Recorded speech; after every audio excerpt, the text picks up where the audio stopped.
Remember, in a zombie apocalypse, don't be fat. Pay close attention, because this is how you would survive. So there's this dude, Columbus, right? He's a total gamer geek, and somehow he's managed to survive the apocalypse by following some super secret rules. You know, like cheat codes for life or something. Anyway, the world's gone all Walking Dead thanks to a virus that's turned everyone into flesh-craving, brain-munching zombies. Kinda feels like real life. Columbus kicks off his survival guide by narrating the misadventures of a not-so-fit guy, who clearly didn't hit the gym enough before the world ended. Rule number 1. Cardio. I get mine in the bedroom. Spoiler alert, the chunky dude gets zombie chopped. The story then fast forwards to a chaotic world where Columbus unveils the sacred rule number 2. Always double tap. You know, cause no one wants a surprise undead hug from a not-so-dead zombie. Rule number 3. Watch out in the bathrooms.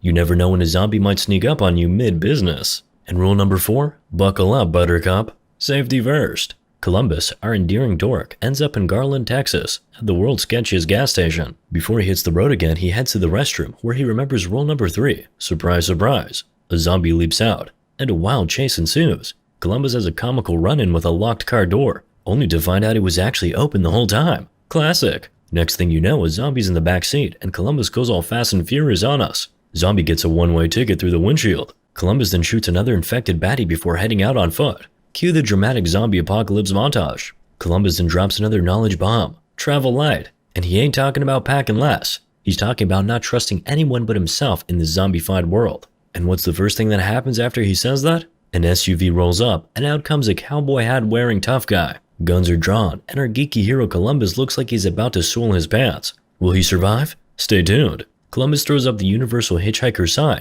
and the big dude catches the drift, agreeing to give him a ride. Columbus hops in and does a quick backseat safety check, as one does in a post-apocalyptic world. The big guy offers him a drink, but Columbus, not one to trust easily, sneakily dumps it out of the car window. If he drank it, he might have woken up the next morning with a sore butt. They share their destinations. Big guy's headed to Tallahassee, while Columbus is on a mission to visit the parentals. Opting for codenames, they simply call each other Tallahassee and Columbus.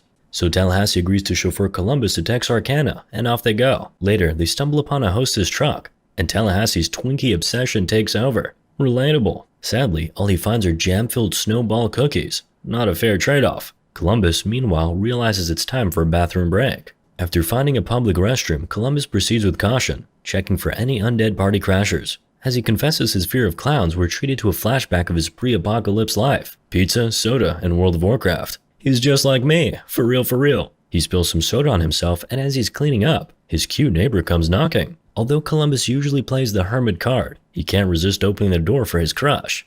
She tells him her harrowing tale of a homeless man who tried to bite her. The two cuddle up and drift off to sleep, only for Columbus to be rudely awakened by his now zombified neighbor. He grabs a blender, but hesitates to use it on her. He shuts himself in the bedroom, but the neighbor's ankle pays the price. Columbus retreats to the bathroom where the zombified neighbor corners him. He goes MacGyver on her, using a shower curtain and detergent to escape, and then gives her a toilet lid send-off. But she is persistent, so Columbus has to go full zombie hunter and deliver the final blow. Back to the present, our dynamic duo spots a zombie chowing down on some human takeout. Tallahassee gets creative, using the car door to smack the zombie in the face. Next stop, a grocery store for those elusive Twinkies. Inside, Tallahassee serenades a zombie with a banjo before smashing its face in. Their undead welcoming party continues with another zombie, death by baseball bat, and a big old zombie taken down with scissors. After this impromptu zombie slaying spree, they meet a woman named Wichita, who's in need of a helping hand. The two dudes bump into Little Rock, the alleged little sis. Wichita spills the beans, saying Little Rock would rather kick the bucket than become a zombie snack.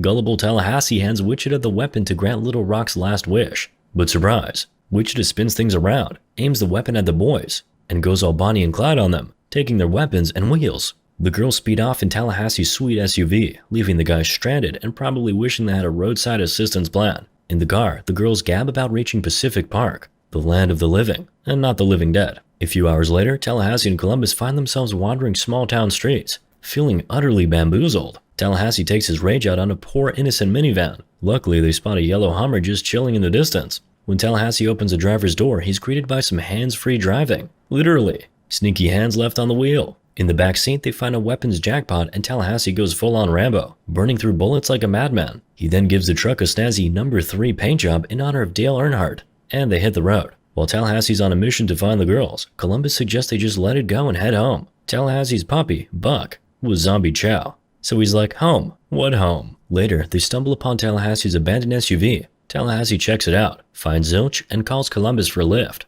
Little did they know, Little Rock was playing hide and peekaboo in the backseat. She pops out, weapon in hand, and has Columbus honk the horn to summon her partner in crime, Wichita. She takes charge and orders Columbus out of the car but eventually agrees to give them a ride. Cue the flashback. We see the sisters hustling their way through life pre-apocalypse. Wichita pulls a fake wedding ring stunt at a gas station and scores $400 from a gullible clerk. The ring was worth $30 tops. Talk about a bargain. Back to the present, Columbus thanks the girls for not ditching him. Again, Tallahassee seizes the moment, grabs the gun from Little Rock, and has a spat with Wichita. Columbus gets fed up and tells them to quit their kindergarten antics. The girls spill the tea about their Pacific Park dreams. When Columbus says he's heading to Columbus, Wichita drops a bomb, saying the city is toast. But hey, she's not all bad. She feels a twinge of guilt and decides to help Columbus get there anyway. So our fearless foursome cruises down the highway for a bit, when Wichita spots a truck and tells Columbus he could use it to track down his parents. Columbus is about to bounce, but then he's like, hold up, I'm crushing hard on Wichita, and I ain't gonna ghost her now. Later they take a stretch break and stop at a store, but before they go in, Tallahassee rings a bell like he's summoning a 5-star Uber Eats delivery. Only it's a zombie. In a flash, he shoots it in the noggin, then gloats about his kill of the week. But hold the applause, folks, because Sister Cynthia steals the show by dropping a piano and a zombie like it's Looney Tunes. Inside the store, Tallahassee senses Columbus's crush on Wichita and teases him like a middle schooler with his first love. Columbus, cheeks redder than a sunburned tomato, sprays him with perfume and revenge. Tallahassee, now smelling like a cheap date, punches Columbus in the shoulder. Then, like a squad of angsty teens, they unleash their fury on the store, wrecking everything inside. Destruction complete. They hit the road to Cali. Cue a montage of driving and hilarious shenanigans. The next day, they roll up to the Hollywood Walk of Fame, grab a map of celebrity homes, and because they can't resist, shoot some more zombies. Then they head to the fabulous abode of the legend himself, Bill Murray. They split up to explore the palace. Tallahassee and Wichita on one side, Little Rock and Columbus on the other. Columbus and Little Rock find a theater, and Columbus fanboys over Bill Murray, like he's a limited edition Funko Pop. Meanwhile, Tallahassee and Wichita are golfing when they spot zombie Bill Murray. Wichita bats him away like it's the World Series, but Bill cries out in pain. Awkward. Turns out he's human and dresses like a zombie to avoid getting munched. They all chill, smoke some green, and pretend to be Ghostbusters. Because why not? Later, they decide to prank Columbus and Little Rock, who are watching Ghostbusters. Fitting, right? Bill tries to spook them in full zombie mode, but Columbus freaks out and shoots him. Oops, my bad. Too late for apologies though. That night, they play Monopoly in Bill's honor and dish about the best and worst moments of Zombieland. Tallahassee gets all sentimental, admitting that losing Buck was the toughest part. Pass the tissues, please. As Tallahassee keeps blabbering about Buck, Columbus gets a sneaking suspicion that Buck wasn't a cute little puppy, but Tallahassee's son. Awkward. The group starts to connect like a bunch of mismatched puzzle pieces. Columbus and Wichita are soon boozing and dancing like there's no apocalyptic tomorrow, while Tallahassee goes full dad mode, teaching Little Rock how to pop zombie skulls with a rifle. Just when things are getting steamy between Columbus and Wichita, Tallahassee pops up, asking for a hand moving a couch. The next morning, our lovable boys find the girls have ghosted them, leaving with their car. Woman moment. The sisters arrive at Pacific Park, a seemingly zombie-free amusement park. They light it up like a Christmas tree, attracting all the nearby zombies like moths to a flame. Columbus, on his motorcycle, wipes out in a bush. Smooth, buddy. While Tallahassee can't help but laugh before joining him in the search for the girls. At Pacific Playland, the sisters' fun comes to a screeching halt when zombies crash the party. Running to their Jeep, they get swarmed but manage to drive it into the water, making a splashy getaway. Realizing they're on zombie home turf, they buckle down and go full Rambo mode. The boys finally arrive, with Tallahassee treating the zombie apocalypse like it's the latest Call of Duty game. Columbus thinks the girls are goners when he sees their waterlogged Jeep, but their screams let him know they're still kicking. Tallahassee tells Columbus to save the damsels in distress, while he handles the brain-munching horde. Columbus, for some baffling reason, runs into a house of horrors, making his situation extra spooky. He fights off a zombie and survives, while Tallahassee gleefully rides the attractions, blasting zombies left and right. Eventually, Tallahassee barricades himself in a prize booth, dual-wielding like he's in an action movie. Oh wait, Columbus saves the girls, facing his greatest fear. Clowns. Mine is taxes. Because nothing says I love you like smashing a clown's head in for your boo. After applying the emergency brake and toppling a zombie, Columbus is rewarded with a hug from Wichita, who finally reveals her real name is Krista. How sweet.